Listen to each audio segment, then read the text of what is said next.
Welcome. This will be a rather straightforward episode. Well, for a long time, the debate with Calexit was, yeah, I know things are getting bad in America, but if people are so polarized and divided, you could never get them to agree to a divorce. You can't get people to agree on anything, so they certainly wouldn't agree to a divorce. It's better to try to fix the USA. Rather, basically, the argument is secession is a difficult thing to achieve legally, and you would be better off focusing on a constitutional amendment to fix America. So you don't need to secede. Yes, there's problems, but we can fix America. Well, let me show you today how that's all garbage. This is something that we've been saying for a while. First, when people get divorced, they can barely stand each other, and yet they still agree to get a divorce. So when couples can't agree on anything, they can still agree to not hang out with each other. So the idea that people who don't want to have anything to do with each other can't come to an agreement on divorce, what's that based upon? Certainly not the American population. Secondly, I wanted to point out that you're never going to get a constitutional amendment passed. But you could get a vote. Remember, Calexit can happen through a simple consent to the states, vote of the state legislatures, or a 51% vote of Congress. That's not an amendment. An amendment requires 2/3. Let me point that out. So, amendment requires 2/3 vote. Secession only requires 51% vote. So legally, these are different. The amendment, according to the Constitution, requires 2/3 vote. Secession, according to Erwin Chemerinsky and other legal scholars, and looking at the international precedent of Brexit, could be achieved with a simple 51-52% vote. The threshold of 2/3 to pass an amendment is much higher than the threshold of secession. Secession only requires a simple majority vote, 51-52%. Amendments require 2/3 votes. There's way more votes you have to get to pass an amendment to pass secession. And this professor here that we're going to show you today says you're basically never going to pass an amendment. So Julie C. Suk is a law professor at Fordham University. She has also taught as a visiting professor at the law schools of Yale, Harvard, Columbia, University of Chicago, and UCLA. Not a dummy. And what does she say? Well, she says, quote, minority rule by the Supreme Court and the Senate is a product of our constitutional design. Unless these institutions are reformed to distribute power more evenly, to allow the American people to exercise power proportionally, multicultural liberal democracy will remain elusive. If the justices had term limits, or if the Senate equally represented the American people, rather than the states, we could be on a path to multicultural liberal democracy by 2050. But these changes require amending the Constitution. We've done a lot of shows here on what we call TOM, tyranny of the minority. And we explained to you why you have a House with dominant conservatives, why you have a Supreme Court with dominant conservatives, because the Constitution protects states' rights and not individuals. The Constitution is designed to provide power to states, not to people. That's why the states got to pick senators. That's why the states have proportional representation. That's why the states have the Electoral College. That's why the Senate confirms the justices and why every state gets 2. The whole thing's designed for states, which is why 35 to 40 small states can have the American system reflect their values and not ours, even though we have more people. So people were wondering, well, but if Biden won the popular vote, how come the Supreme Court's doing something that's not popular?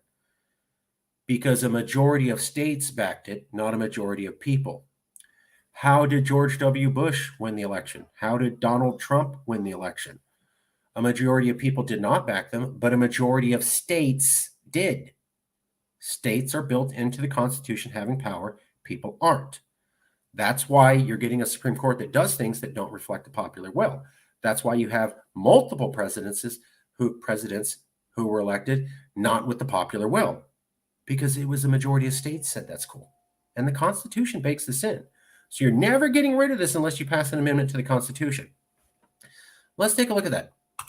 Well, Professor Sook says, and unfortunately, the US Constitution has been functionally unamendable for 50 years, for the last half century. It's been impossible to amend the Constitution. There is no legislative chamber in any democracy in the world that is as powerful and unrepresentative as the US Senate. US Senate, least representative democratic body in the entire planet. That's what this professor says. Which has 2 representatives from every state, regardless of population, tyranny of the minority, and allows a minority filibuster to block legislation passed by the more representative chamber. So the Senate won't pass anything without the filibuster, meaning you got to get not just a simple majority to pass something in the Senate, you got to get a higher number. And that allows Republicans who don't have control of the Senate to basically stop all legislation in the Senate. So even if Democrats have a majority in the Senate, if they don't have like 65, they can't get anything done because of the filibuster, which gives power to small states to stop legislation they don't want, which is why the Senate can choose the Supreme Court and the states get the Electoral College votes. It's all designed for states. The Senate's over-empowerment of voters in underpopulated states cannot be changed through the ordinary constitutional amendment process because Article 5 provides that the equal suffrage of the states in the Senate cannot be changed without the consent of every single state with equal representation would be deprived. Given that no state would agree to reducing its share in power, there is virtually no politically feasible means by which the egregiously undemocratic design of our political and legal institutions can be amended under the rules of the existing Constitution. Let's read that one more time. Given that no small state would agree to reducing its share of power, there is virtually no politically feasible means by which the egregiously undemocratic design of our political and legal institutions can be amended. States have to have equal suffrage. So you're getting George W. Bush and Donald Trump elected because a majority of states picked them, not people. You're getting laws passed because a majority of states like them, not people. You're having the Supreme Court undo abortion because a majority of states, not people, backed it. And what the professor's saying is, you'll never undo that. Small states have exorbitant power.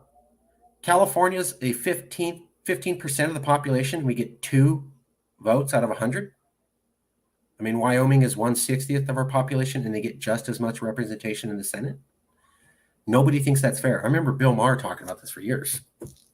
And you'll never make it fair because the Constitution says the states have to have equal suffrage. So you cannot make the democratic system in America based upon popular will and change it from the states because Article 5 says that you can't do that. So you'll never be able to take the power away from the small states and have a popular democracy in America, which is what the people want because it's baked in the Constitution. You can't do that to the small states.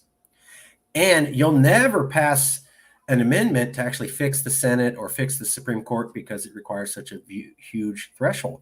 And you haven't been able to pass any amendments in 50 years. Let me show you some of the sources.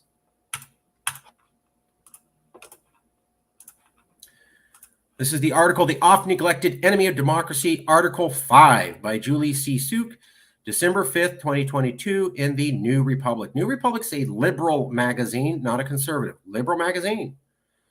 We can't fix the democracy without amending the Constitution, and the process for that is almost impossible. And let's take a look at the professor. Here is the Professor Julie Sook, professor of law, Fordham University, very well studied, taught at Yale, Harvard, Columbia, Chicago, UCLA.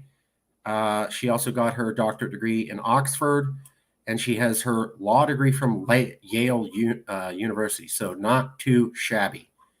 And this is the article where she points out everything I just covered with you, that these small states have an exorbitant amount of power to the point that it's unfair and makes America really not a democracy. That's why you have unpopularly elected presidents. That's why you have Supreme Courts passing laws we don't like. That's why we can't get minimum wage passed. That's why we can't get universal health care, even though the public wants that. That's why we can't pull out of wars, even if people want that, because the majority of states run everything. These states are small. They get more power than they should have. And the only way you're going to remove that and fix the Senate and make the democracy in America more representational and effective is by changing the very Constitution. Nobody's pulled that off in half a century. So here's the question to you. 2/3 vote in this Congress that hasn't happened in 50 years, or a 51% vote? Which is more likely?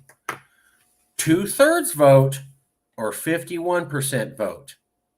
And this is the debate we've had in Calexit. The Calexit is crazy. You'll never get people to agree to divorce. Better to focus on fixing America. This professor saying that's dead wrong. You are never going to fix America. So you better look for other options. Turns out the vote threshold for Texas versus White and consent of the states, according to Erwin Chemerinsky, dean of the UCLA and UC Irvine's law schools, and backed up by other Constitution scholars, it's easier to get a 51% vote than a 2/3 vote. You know that. So when we talk about what's more likely, a vote for Calexit or a vote to fix America, I just showed you the evidence from this professor who says you'll never fix America. Hard facts about an understanding of the Constitution most don't have. Wanted to make sure you're informed. See you soon.